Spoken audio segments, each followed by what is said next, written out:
Bonjour à tous, bienvenue dans Parlons Placement, épisode 29. On va bientôt battre le record des Feux de l'amour. C'est un épisode de plus. On est ravis de se retrouver ensemble pour ce dernier épisode de l'année 2016. Mais ne vous inquiétez pas, cette série va continuer en 2017. 3 séquences, vous en avez l'habitude, une consacrée au marché financier. On va voir quel est le bilan en cette fin d'année, une année boursière étonnante. La seconde avec les bons plans placement. Par quoi peut-on remplacer son fonds euro puisque, vous le savez, en 2017, les rendements sont amenés à diminuer. Et puis un invité, chaque fois un invité exceptionnel. En l'occurrence, on accueillera Guillaume Fraget, responsable développement retail chez Primonial Reim, qui viendra nous parler d'une SCPI innovante. On commence tout de suite avec notre rubrique consacrée au marché financier.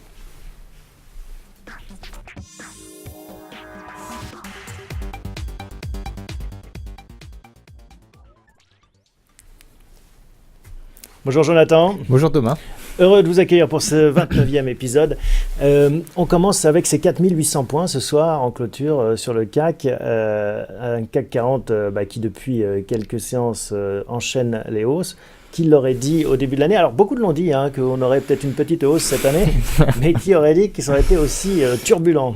Ouais, vous savez, en maths, plus par plus, ça fait plus. Plus par moins, ça fait moins. On s'est trompé 2 fois, et donc au final, on a eu raison. Alors, il faut revenir sur ce film avec ce qu'on a appelé l'alignement des planètes. 3 indicateurs qui étaient le pétrole, les taux d'intérêt et les devises, qui étaient exceptionnellement favorables, mais qui ont créé pas mal de turbulences. Alors, on peut peut-être montrer justement le graphique sur le pétrole. Alors, on commence par le pétrole, pour expliquer un petit peu cela. Le pétrole, il y a 2 ans, début 2015, faisait partie des fameuses planètes alignées et qui expliquaient que tout allait bien, tout était au mieux dans le meilleur des mondes en ce début 2015. Et en 2016, c'était devenu l'inverse. Le pétrole était devenu le risque majeur des marchés financiers. On ne regardait plus que ça. D'ailleurs, si vous vouliez comprendre l'évolution du CAC 40, vous regardiez l'évolution du Brent, du marché du pétrole. Pourquoi est-ce qu'il y a eu un tel retournement? C'est qu'en fait, la baisse a été très sensible, très marquée, très rapide. On était passé de $110 en juillet 2014 au plus bas, ici en 2016, on rappelle, il y a eu $28. un bras de fer avec l'Arabie Saoudite, le gaz de schiste, l'Arabie Saoudite qui a voulu finalement mettre la tête dans le sable de ses petits concurrents américains et cet effondrement du prix du baril. Oui, c'est ça, c'était essentiellement lié à un excès d'offres. Au même moment, quand même, il faut se rappeler qu'on avait des doutes sur la croissance mondiale. Donc, excès d'offres avec des doutes sur la croissance mondiale, ça fait un pétrole à $28. Qu'est-ce qui s'est passé ensuite pour qu'on reprenne les couleurs? On a doublé, en fait, entre le plus bas de l'année, $28, et hier, ce soir, même $56 sur le Brent. Il y a justement un accord qui est intervenu ces tout derniers jours en novembre entre les pays producteurs de pétrole, notamment l'Arabie Saoudite, l'Iran et la Russie. Pas tous membres de l'OPEP, donc la Russie n'est pas membre de l'OPEP. Et c'est ça la nouveauté en fait, c'est qu'ils finalement ils arrivent à se mettre d'accord. Ils représentent 60%, je crois, eux tous, de la production de pétrole. Oui, tout à fait. Il manque plus que les États-Unis en fait pour être à pratiquement 100%, mais on voit bien que d'abord l'OPEP seul ne suffit pas. Au sein de l'OPEP, c'était pas simple puisqu'il y a des pays qui sont carrément en guerre froide, il faut dire le mot, entre l'Iran et l'Arabie Saoudite. Donc c'était pas facile en janvier 2016 de dire il va y avoir un accord entre ces deux-là. Est-ce qu'on sent pas un effet Trump aussi derrière cette hausse des cours du pétrole? Parce qu'on voit l'effet Trump en bourse, clairement. Alors, il y a un effet Trump en bourse. Je ne suis pas sûr qu'il y ait un effet Trump sur le pétrole. Je pense que l'effet sur l'offre est essentiel, en fait. S'il n'y avait pas d'accord entre les pays producteurs, il n'y aurait pas ce rebond des matières pétrolières. Bon, en tout cas, un prix du baril qui fait du bien aux valeurs pétrolières et par ricochet au marché financier. On va enchaîner avec l'OAT, le taux de l'OAT à 10 ans, donc l'autre graphique. Là aussi, on a une courbe très impressionnante parce qu'on a vu des hauts et des bas et voire des très bas. Alors l'OAT, voilà, 10 ans. L'OAT 10 ans, donc on a vu des niveaux historiquement bas, c'était jamais vu auparavant. En dessous des 0,2%, 0,2, 0 comme rendement pour du 10 ans. Je crois 0,05 ou 0,10 sur l'OAT 10 ans. Et si on regarde sur la courbe, l'OAT à 8 ans, à 7 ans était négative. Les taux étaient négatifs. C'est-à-dire qu'on empruntait, l'État français empruntait de l'argent et remboursait moins qu'il n'avait emprunté. Donc la situation de rêve pour un créancier. On revient là à presque au niveau du début de l'année en termes de rendement. Oui, on revient là encore au début de l'année. Donc c'est une année blanche finalement, une année pour rien. Mais il s'est quand même passé beaucoup de choses. Si on est là, c'est qu'en fait on n'est pas comme dans la même situation qu'au début de l'année. Pourquoi ? Parce qu'au début de l'année, il y avait un risque de déflation. C'était ça qui hantait les esprits. Depuis 2015 déjà, et on avait vu effectivement l'inflation baisser et a été tombée en territoire négatif dans la zone euro. En France notamment, on a eu du moins 0,1, moins 0,2 sur un an glissant. Ouais. Et ça, c'est dramatique, c'est catastrophique économiquement et socialement. C'est-à-dire qu'en fait, on n'a plus foi en l'avenir et donc là, du coup, on se met la tête, on va se coucher. Effectivement, et les prix n'augmentent plus, les dettes pèsent beaucoup trop, etc. Les gens ne veulent plus investir. Bon, donc c'est bon signe finalement, cette remontée des taux. Ça, c'est bon signe, parce que justement, ça montre que derrière, ça veut dire que l'inflation repart. Alors, c'est aussi lié au pétrole qui remonte, ça nous aide énormément, ça avait fait baisser les prix, ça les fait remonter, mais pas seulement, au-delà de ça. Et là, pour le coup, je vous rejoins, il y a un effet Trump qui est indéniable.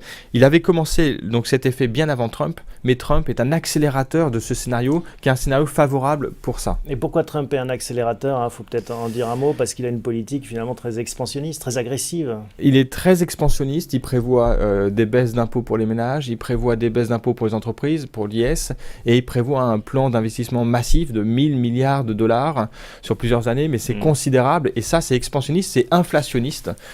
Et on a aussi Janet Yellen, on aurait peut-être pu commencer par elle, qui promet d'ici quelques jours, maintenant quelques heures, de remonter les taux. Oui, elle promet aussi que l'économie américaine entérine vraiment le retour, même si c'est tard, à meilleure fortune. Oui, tout à fait. Et d'ailleurs, les indicateurs actuellement sont bien meilleurs. Elle a beaucoup hésité, elle hésite depuis l'année dernière. Elle va le faire, là, tout le monde le dit. C'est sûr qu'elle le fait. Là, on ne prend pas de risque en le disant avant qu'elle le fasse, je pense, cette fois-ci. Encore que tout est possible. Oui, tout est possible. La dernière fois qu'elle avait fait, c'était il y a un an. C'était en décembre 2015. Et pendant une année complète, elle a hésité parce qu'elle avait des doutes sur la croissance. Si elle le fait, c'est qu'elle a confiance. Mais ce qui est important, au-delà du mouvement de hausse des taux qu'elle va faire, c'est surtout le discours. Et demain, qu'est-ce qu'elle va faire ? Elle va continuer à relever les taux, elle va s'arrêter, elle va temporiser. Est-ce qu'elle va aller plus vite qu'elle l'a fait dans les 12 derniers mois ? Ou au contraire, est-ce qu'elle va accélérer la hausse des taux ? En tout cas, ce que vous nous dites, c'est qu'on avait peur au début de l'année de la déflation et cette peur a disparu à la fin de l'année. On peut le dire dorénavant. Oui, la peur de la déflation a disparu. On anticipe que l'inflation reparte en Europe, dans la zone euro, 1,3, 1,5. Donc ça a marché quelque part, ce quantitative easing des banques centrales. Et puis, peut-être un changement aussi de pied des politiques, parce que $1000 de dollars sur la table, c'est-à-dire plus de dettes, mais on s'en fiche, on lance coûte que coûte. Oui, parce qu'en fait, ça a marché partiellement. On ne peut pas dire que ça n'a pas marché comme certains le réclament. Ça a marché partiellement, mais pas suffisamment. Donc, il faut que les politiques budgétaires prennent le relais. Et c'est ça que Trump a compris. Il fallait accélérer, en fait, faire accélérer la croissance. Elle est trop basse aux États-Unis, en Europe. Donc, il faut investir. La politique monétaire ne suffit pas. Un dernier mot donc sur le CAC, un dernier graphique, là aussi qui est un graphique intéressant. On va voir cette bourse qui revient aussi une année blanche, quasiment, on est à plus 3%. Ça peut aller plus haut dans les dernières semaines, ou revenir à zéro, on verra. Mais aussi une année compliquée. Une année très heurtée en fait sur les marchés. Au début de l'année, on a parlé, le CAC baisse beaucoup, moins 15% en un mois. Pourquoi ? C'était le pétrole. On avait peur en fait que les sociétés pétrolières, parapétrolières fassent faillite.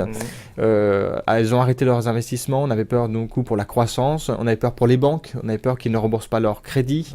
Donc les banques ont été impactées. Ça va mieux pour les banques, ça va mieux pour le pétrole, ça va mieux pour les valeurs cycliques aussi, pour les infrastructures. Oui. D'où cette forte accélération ces dernières semaines. Oui, c'est les sociétés qui ont été le plus massacrées en fait sont en forte hausse actuellement. C'est vraiment le scénario inverse. C'est ça qu'il faut comprendre. On est au même niveau qu'il y a un an, mais on n'est pas du tout dans la même situation. On est dans la situation juste inverse en fait. On avait peur de la déflation. Aujourd'hui, on ne craint pas encore l'hyperinflation, mais avec ce qu'on envisage de faire, il faut l'avoir en tête.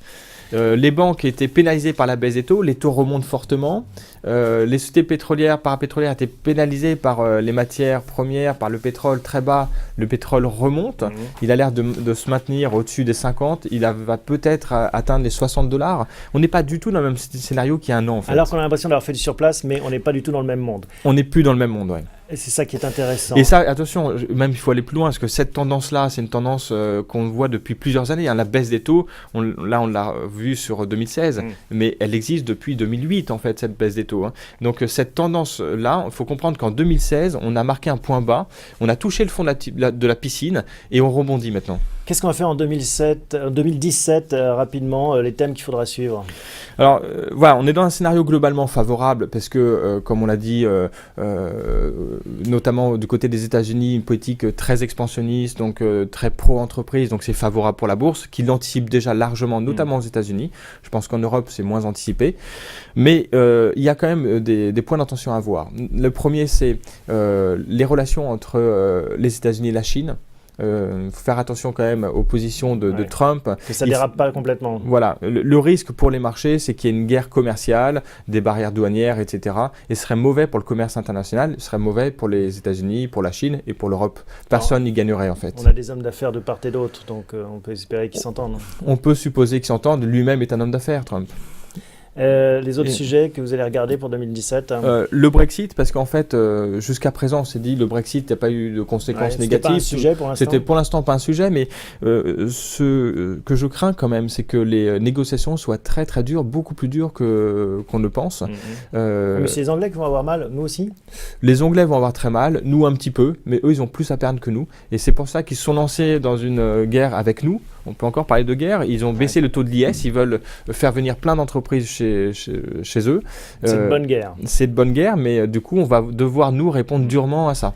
Et puis peut-être un dernier match, politique monétaire, politique budgétaire. Oui, tout à fait. Ça va être vraiment le match de l'année en fait. C'est aux États-Unis qui va se passer entre Trump et Janet Yellen, la patronne de la Fed, face à une politique très expansionniste de Washington.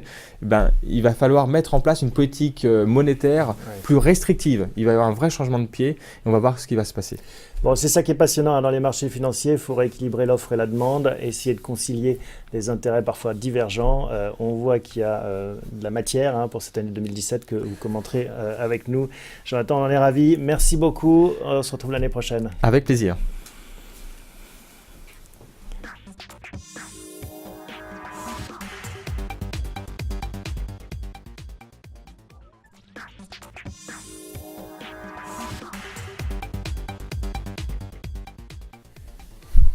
Parlons placement en direct sur la page Facebook de Bien Prévoir et la page YouTube de Décideur TV. On est heureux d'accueillir Vincent Kutkowitz. Bonjour Vincent. Bonjour Thomas.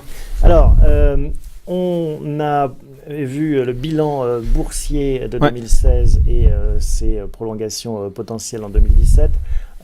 Sur le sujet qui nous intéresse ensemble, l'assurance vie, le match est déjà plus ou moins écrit, c'est-à-dire qu'on connaît la fin du film, les rendements vont baisser en 2017. Oui, ça fait quelques années que la tendance est là, mais là on a certainement atteint un point bas et probablement que les fonds en euros, en tout cas dans le domaine de l'assurance vie, auront du mal à remonter.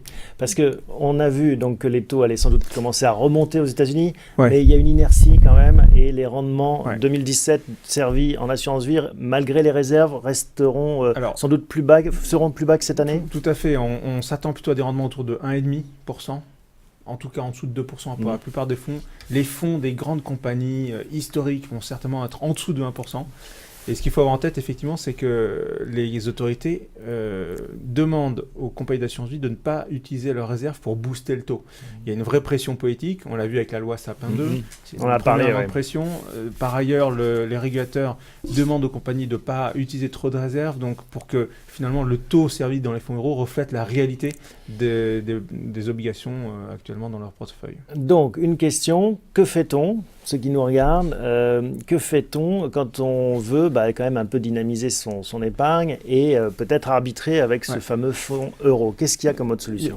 Finalement, il n'y a pas de solution qui permette de récupérer complètement les avantages d'un fonds euro. Les avantages d'un fonds euro, c'est la garantie en capital à tout moment, l'effet cliquet, c'est-à-dire que tout ce qui a été engrangé comme performance dans le passé est acquis définitivement, et d'une certaine manière, il y a une linéarité des performances. Un placement de ce type-là il n'y en a pas d'autre que le fonds euro. D'ailleurs, le fonds euro est une exception européenne. Il n'y a qu'en France qu'il y a ce type de placement. Donc aujourd'hui, on se dit que pour remplacer le fonds euro, il va falloir être un peu plus ingénieux, il va falloir prendre un peu plus de risques. D'ailleurs, les Français commencent à suivre cette recommandation. Alors les Français, en effet, se rendent compte qu'il y a une logique entre la prise de risque et le rendement qui en découle. Il y a une corrélation évidente. Et puis, il y a une imagination, une créativité de la part de ceux dont le métier est la finance pour proposer des solutions alternatives. Alors, quelles sont-elles? Encore une fois, elles ne remplacent pas le fonds euro avec cette garantie. Si vous voulez un capital garanti, un effet cliqué, restez avec du 1,5% sur le fonds euro. Mais alors, sinon... Les innovations. Première innovation qui date maintenant depuis quelques années, c'est les fonds euros qui ont un moteur qui est différent de celui qu'on trouve habituellement. Habituellement, ce sont des obligations d'État. Lorsqu'on a des fonds euros avec de l'immobilier en sous-jacent, là, on arrive à maintenir une performance autour de 3,5-4% probablement cette année.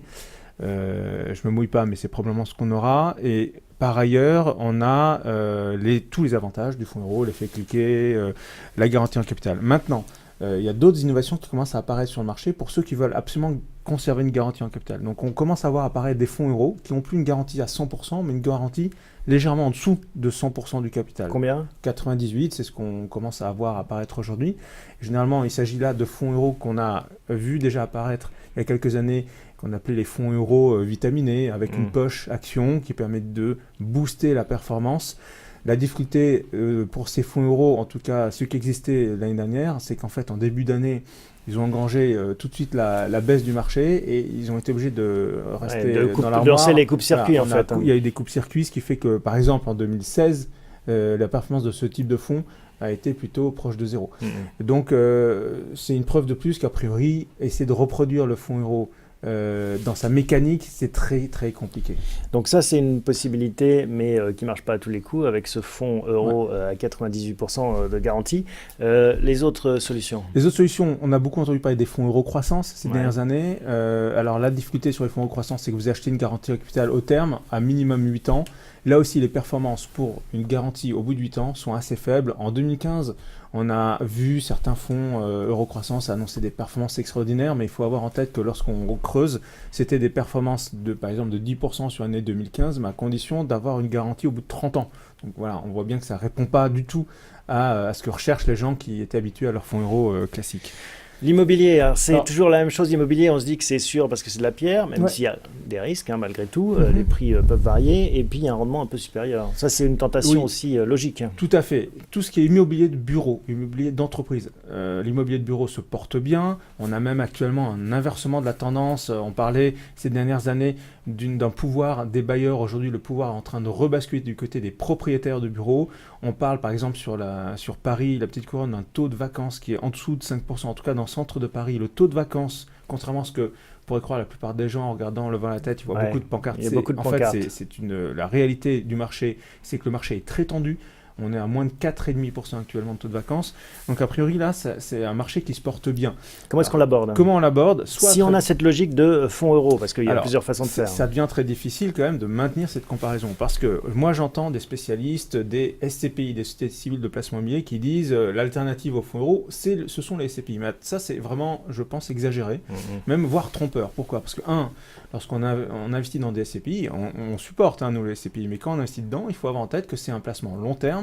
Il faut déjà couvrir les frais d'acquisition qui sont compris entre 7 et 10% souvent. Donc nous, la recommandation qu'on a vis-à-vis de nos clients, c'est de dire acheter des SCPI à condition de savoir que vous allez rester dessus plus de 8 ans. C'est une diversification de portefeuille quelque part. C'est une très belle diversification.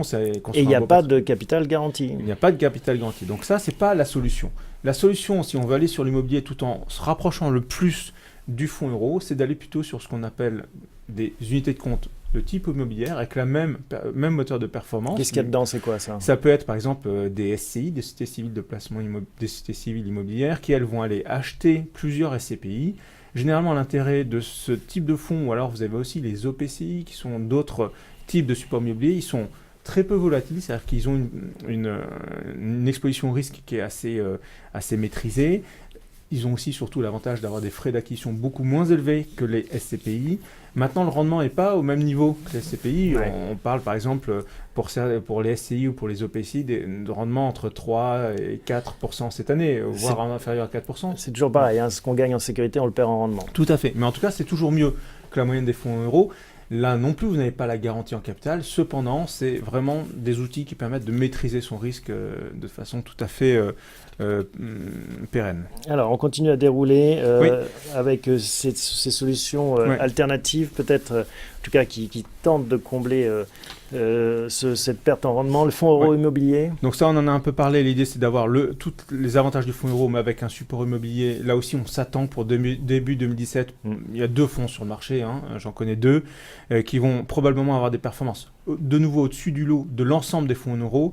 Maintenant, la difficulté sur ces types de fonds, c'est que là aussi, les compagnies ont elles-mêmes un enjeu de diversification de leur patrimoine. Elles ne permettent plus aux épargnants de rentrer à 100% sur ce type de placement. Les contraintes aujourd'hui sont très fortes. Par exemple, pour un des 2 fonds, le fonds de Prémunal Sécurité Perro, vous ne pouvez investir qu'à 35%. Donc là aussi, vous ne pouvez plus reproduire 100% de garantie au capital. Après, vous pouvez essayer de vous rapprocher d'un niveau de sécurité assez élevé.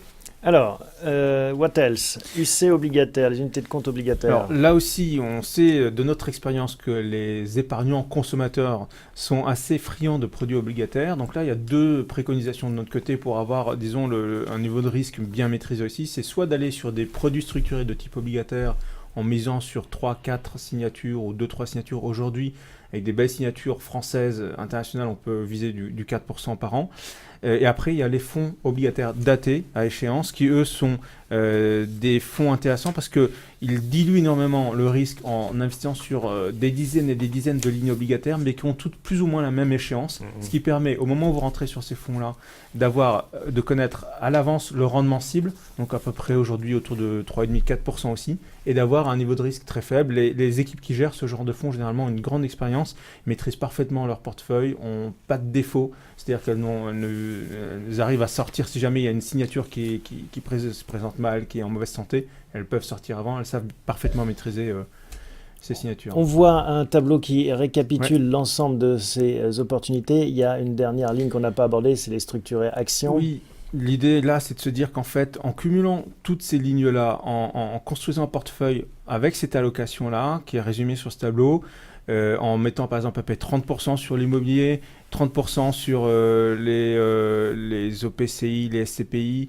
30% sur les fonds euros classiques immobiliers, et puis un petit 20% sur de l'obligataire et de l'action, on peut arriver à viser un rendement autour de 5%, avec finalement un risque ultra maîtrisé. Alors on n'aura pas la possibilité d'avoir en permanence son capital garanti, ça il faut vraiment avoir en tête que c'est fini, on ne l'aura plus, le contexte économique, le contexte de taux ne le permet plus, mais en tout cas on peut, avec une diversification de ce type-là, arriver à avoir un rendement jusqu'à 5%, jusqu'à vous voyez. 5%, viser un 5% par an. Ce qui est beaucoup par les temps qui courent. Oui, un 4-5%, mais en tout cas, ça permet aussi d'avoir un risque assez maîtrisé et puis de diluer complètement son risque sur différents types de placements pour avoir des placements qui ne sont pas nécessairement exposés au même cycle et donc d'avoir toujours un moteur qui fonctionne, l'autre qui peut éventuellement ralentir. Mais avec peut-être des coûts d'entrée parfois un peu plus élevés que quand on était dans du fonds euro classique. Notamment sur les SCPI, effectivement. Là, c'est plutôt la partie longue de son portefeuille.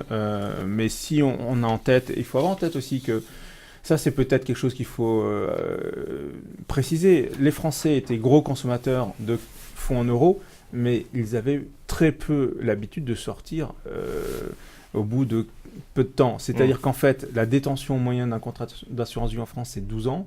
On a l'avantage fiscal complet au bout de 8 ans, et donc les gens achetaient une sorte de sécurité qu'ils n'utilisaient que très peu. Donc si on se met bien face à son comportement, qu'on comprend bien le comportement d'épargne qu'on a eu ces dernières années et qu'on le reproduit sur son portefeuille, a priori on est capable de comprendre qu'on achète, c'est pas la peine d'acheter, on n'a pas besoin d'une sécurité totale en fait, et donc ça coûte cher, cette sécurité coûte cher.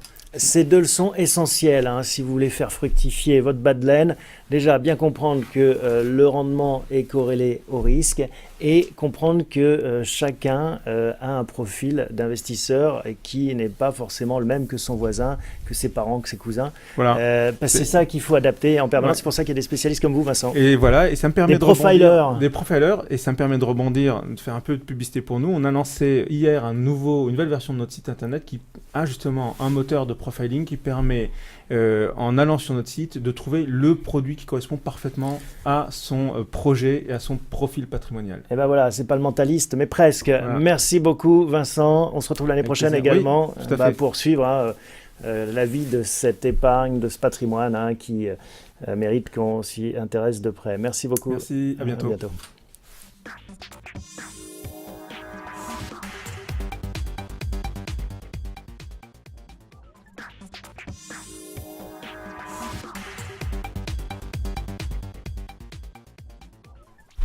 Parlons placement, troisième et dernière partie, en compagnie de Guillaume Fraget. Bonjour Guillaume. Bonsoir Thomas. Vous êtes responsable développement retail chez Primonial Reim. Un mot de Primonial et de ce compartiment Reim. Alors Primonial Reim est une filiale de Primonial, société de distribution de produits. Primonial Reim est une jeune société de gestion. Elle va fêter ses 5 ans ce vendredi. Donc spécialisé sur l'immobilier, hein, c'est ça le Reim. Spécialisée sur l'immobilier collectif d'entreprise. Et c'est à ce titre que vous venez nous parler d'une SCPI, une innovation, en l'occurrence Patrimo Croissance. En quoi c'est une innovation? Parce qu'il y a beaucoup de SCPI sur ce marché. Malgré tout, on pensait que c'était un produit assez standard, classique. Vous arrivez encore à innover? On arrive à innover en novembre 2014 avec justement cette SCPI Patrimo Croissance. C'est une SCPI à capital variable. La variabilité du capital, c'est qu'un associé rentre et sort quand il veut. On n'est pas marié à long terme, on n'est pas obligé de rester marié sur 3, 8, 10 ans? Absolument pas. Le client rentre, la SCPI a une durée de vie de 99 ans. Donc le client peut rentrer demain et rentre sortir ce soir. Voilà. Bon, il y a des frais il y a des frottements, des frais d'entrée et de sortie, donc il faut quand même les prendre en compte. Comme dans toute acquisition d'immobilier, il y a des frais de notaire. Mais techniquement, des frais... c'est possible. Techniquement, c'est possible. Pourquoi une innovation? Pourquoi l'innovation? Alors, c'est une SCPI, Patrimo Croissance, je vous le disais, à capital variable, mais qui ne distribue pas de revenus. C'est-à-dire qu'il n'y aura pas de fiscalité foncière sur ce produit-là. C'est une SCPI de capitalisation. L'intérêt pour le client, c'est de faire de la plus-value quand il décide, quand il souhaite revendre ses parts. Il faut peut-être expliquer sur quoi investit cette SCPI. Qu'est-ce qu'il y a derrière, en fait? Alors, ce qu'il y a derrière le sous-jacent... Et c'est ça l'innovation. C'est ça l'innovation, c'est grâce justement à la loi Allure qui a été promulguée en 2014, qui élargit l'objet social de la SCPI, parce qu'auparavant, la SCPI, c'était uniquement acheter des actifs immobiliers et gérer ces actifs immobiliers en y mettant des locataires.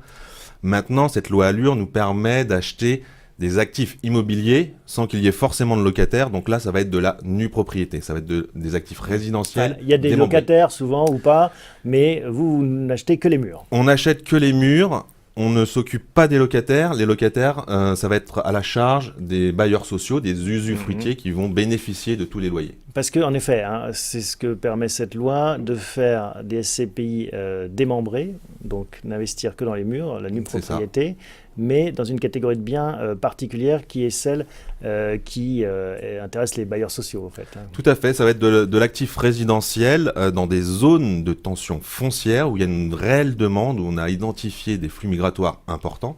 Donc ça va être la banlieue parisienne, ça va être l'arc atlantique, le bassin méditerranéen. Et ce sont des actifs c'est du logement intermédiaire social. On peut prendre des exemples, vous avez des exemples à nous? Alors les actifs qu'on a achetés récemment, ça va être à Rueil-Malmaison, ça va être 3 lots qu'on a achetés dans un programme, parce que bien évidemment, on achète de manière diffuse. On va sélectionner, nous en tant que spécialistes et experts immobiliers, on va sélectionner les meilleurs actifs dans les meilleurs endroits. Ouais, c'est ça votre métier. Voilà, c'est notre métier. Nous gérons de l'immobilier, nous savons investir et gérer. Donc on a acquis dernièrement aussi dans Paris 15, on a acheté à Bordeaux, on a acheté à Nice, à Lyon, vraiment dans les grosses zones de tension foncière, là où il y a une réelle demande. Comment est-ce qu'on peut investir? Il y a plusieurs façons de détenir des parts de SCPI. Expliquez-nous un peu. Tout à fait. Alors la première options. chose, c'est que pour acheter des parts de SCPI, c'est une mise minimum. C'est minimum 5 000 €. Donc c'est déjà pas la même chose que d'acheter en direct. Ensuite, sur cette SCPI-là, il y a 3 modes de détention différents. Le premier mode, c'est d'acheter en direct, au comptant. Donc, j'ai 5 000 €. J'ai 5 000 €. Je les investis. On les investit dedans. Deuxième méthode, c'est toujours en direct, mais on va les acheter à crédit. Donc je vais voir mon banquier, j'emprunte 5 000 € et je vous les donne. Voilà. Et grâce à ce mécanisme d'acquisition à crédit, le client va pouvoir déduire ses intérêts d'emprunt qu'il a contractés pour acheter cette SCPI-là, pour les déduire sur ses revenus fonciers s'ils existent. S'il n'existe pas, je lui propose au client de prendre une SCPI de distribution. D'accord, donc ça peut être un complément de portefeuille à côté d'autres compartiments immobiliers, par exemple. Complément fiscal et complément au niveau de la diversification géographique et typologique des actifs. Et du risque. Troisième mode de détention. Alors le troisième mode de détention, ça va être dans le placement préféré des Français, ça va être au sein d'un contrat d'assurance vie. L'avantage au sein d'un contrat d'assurance vie, c'est d'abord, premièrement, c'est bénéficier des conditions fiscales qu'offre l'assurance vie. Ça va être la liquidité qui est assurée par l'assureur. Et troisième point, et non des moindres, c'est la transparence au niveau de la performance de cette SCPI-là. C'est-à-dire que le client, à chaque relevé de compte, il va pouvoir identifier la performance de sa SCPI, tout simplement parce que la SCPI valorise tous les mois. Et alors c'est là où il faut peut-être ouvrir le capot, soulever le capot pour voir le moteur. Et surprise, il n'y a pas un, mais deux moteurs. Il y a effectivement deux moteurs. Le premier moteur, donc vous l'aurez compris, c'est ce mécanisme de démembrement. Et ça, c'est une innovation forte. C'est une énorme innovation sur le marché de la SCPI parce que nous sommes les seuls à proposer ce type de produit. Alors, en quoi c'est un moteur? Alors, c'est un moteur parce que, comme vous le savez, il y a sur un actif immobilier, comme sur tout bien, il y a la pleine propriété. Et cette pleine propriété-là, on peut la diviser en deux parties. La nue propriété et l'usufruit. Donc, l'usufruit est destiné au bailleur social, on ne s'en occupe pas, il s'occupe des locataires. Et la nue propriété. Et on va acheter ça, cette période de démembrement, ça va être entre 15 et 20 ans. Ça dépend des actifs. Et au fur et à mesure du temps, le nu propriétaire récupère cette pleine propriété au détriment de l'usufruitier. Donc au bout d'un certain laps de temps, la SCPI a 100% de l'actif immobilier. Au début, quand vous achetez un bien avec ce mécanisme, vous ne possédez que 60% de ce bien et donc vous ne payez que 60%. Mais au bout de 15 ans, vous en aurez 100%. Donc on achète un prix de 60, ce qui vaut 100 à 15 ans. C'est ça, c'est la SCPI qui achète pour le compte de ses associés ses actifs à 60%. Et c'est là le premier moteur, parce que ces petits pourcentages grignotés au fil des ans, on peut les récupérer dans cette valeur liquidative mensuelle. Tout à fait, c'est-à-dire que ce mécanisme de démembrement, on l'a calculé au département du fund management, au sein de nos équipes, et on l'estime à 3,5% par an. Cette revalorisation mécanique du démembrement, c'est 3,5% par an, lissé sur 12 mois. Et c'est ça qui vous permet d'avoir une valeur liquidative mensuelle, ce qui n'est pas le cas de la plupart des SCPI qui sont plutôt trimestrielles, c'est ça? Alors là, pour les SCPI classiques de distribution, les revalorisations de prix de part, comme on l'entend, c'est exceptionnel, c'est pas tous les trimestres. Ça va être une fois par an, ou grand maximum. Oui, donc là, c'est quand même un gros attrait, et ça permet de renforcer ce côté capital variable, entrer et sortir, comme bon vous semble. Tout à fait. Deuxième moteur, parce qu'il y a un deuxième moteur. Le deuxième moteur qui vient compléter la revalorisation mécanique, ça va être le foncier, bien évidemment. L'appréciation du bien. Voilà, c'est ça. Et là, on va investir, nous, en tant que spécialistes et experts immobiliers chez Prem, on va investir sur des zones, comme je vous le disais, de tension foncière. Là où on a identifié effectivement un gros manque d'offres de logements locatifs intermédiaires. Donc le pari, en effet, ce n'est pas d'acheter un bien 60% qui vaudra 100 dans 15 ans, mais qui vaudra 120 ou 130. Exactement. D'où le deuxième moteur. D'où le deuxième moteur. Et une fois que la SCPI récupère donc les 100%, la pleine propriété de ses actifs, elle revend bien évidemment tous ses actifs, enfin l'actif en question, et avec le fruit de cette vente, cette plus-value, elle rachète derrière des actifs démembrés. C'est un patrimoine qui tourne inlassablement. Bon voilà, je pense qu'on a tout dit. On a fait le tour. Patrimo Croissance, c'est le nom de cette SCPI innovante. Merci Guillaume Frage de nous l'avoir présenté. Merci Thomas. Un produit donc, que vous pouvez trouver chez Primonial REM. Merci, à bientôt. Merci. Voilà, c'est la fin donc, de cet épisode de Parlons Placement. On se retrouve dès le mois de janvier pour la suite de ces aventures du patrimoine. Bonne fête à tous.